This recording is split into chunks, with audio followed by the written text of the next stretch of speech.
Salam əziz izləyicilər. Bugün daha bir maraqlı mövzu ilə və tez-tez günümüzdə rastlaşdığımız problemlə çıxış eləmək istəyirəm.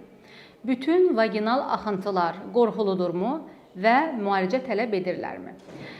Baxın, vaginal axıntıların hər biri qorxulu deyil və böyük əksəriyyəti müalicə tələb eləmir. Vaginal axıntının aybaşının siklinə görə gəlmə müddəti fərqlidir. Məsələn, əgər sizdə vaginal axıntılarınız aybaşının mid-sikl deyirik biz, ortasında artırsa, bu çox vaxt ovulyasiyaya bağlı gələn axıntılar kimi qiymətləndirilir və bunlar heç bir müalicə tələb eləmir.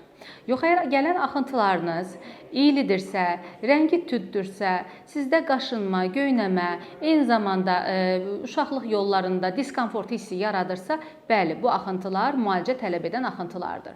Bəs yaxşı, gələn axıntımızın həqiqətən də müalicə tələb edib etmədiyini bilmək üçün nə etmək lazımdır? Yaxşı olardı ki, yuyunmadan həkimə müraciət eləyin. Vaginal bölgədən yaxma götürülür və həmin yaxmanın mikroskopiyası aparılır. Çıxan belə deyək, nəticəyə görə də xəstəyə müalicə yazılır. Yenə də buradan bildirmək istəyirəm, bütün axıntılar qorxulu deyil və müalicə tələb eləmir.